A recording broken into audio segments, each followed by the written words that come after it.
শহরে আমার কোনো বন্ধু নেই।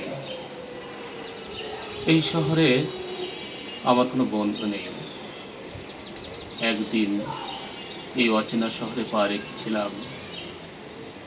ছায়াগেরা, পাখি ডাকা, সবুজ শ্যামল। গ্রাম থেকে একাকী এসেছিলাম ইট, কাঠ, পাথরের এই যান্ত্রিক শহরে। তারপর বন্ধু হলো, স্বজন হলো, হলো অনেক আপনজন। এরপর বয়স বাড়তে থাকলো, পাল্লা দিয়ে বাড়তে লাগলো চাহিদা। আমি চাহিদার কাছে নতজানু হয়ে গেলাম। পড়াশোনা শেষ করে চাকরি শুরু করলাম এই চেনা শহরে। তারপর অবাক বিস্ময়ে দেখলাম আমার বন্ধু বান্ধব, স্বজন সব কমতে শুরু করেছে। তাদেরও বয়স বেড়েছে, ব্যস্ততা বেড়েছে, পাল্লা দিয়ে চাহিদা বেড়েছে।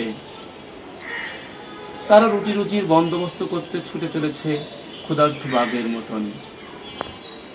আগে যখন ছাত্র ছিলাম, কি নির্মল বন্ধুত্বের সম্পর্ক ছিল, কিন্তু চাকরি জীবনে দেখেছি এক অসুস্থ প্রতিযোগিতা। আমাদের মাঝে যেন সহকর্মী সুলভ সম্পর্ক নেই। যে সম্পর্ক আছে সেটা প্রতিদ্বন্দ্বিতামূলক সম্পর্ক। এ শহরে যেখানে তাকাই শুধু আমার প্রতিদ্বন্দ্বী দেখি, কোনো বন্ধু দেখি না। বহুবার বিপদে পড়েছি। ক্যাঙ্গারু তার শাবক নিয়ে যেমন করে বিপদ পেরোয়, আমি ঠিক তেমনি করে বিপদ পেরিয়েছি।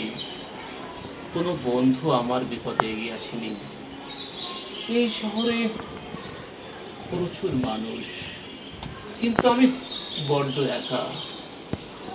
শহরে বাতাস, গাড়ির সাইরেন, আকাশ চুম্বী অট্টালিকা, রাস্তার ঝাড়বাতি, রাস্তার মোড়ে নিয়ন বাতি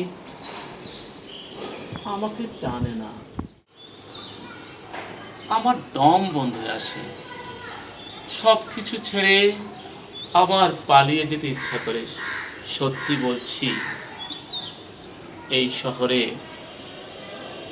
আমার কোনো বন্ধু নেই।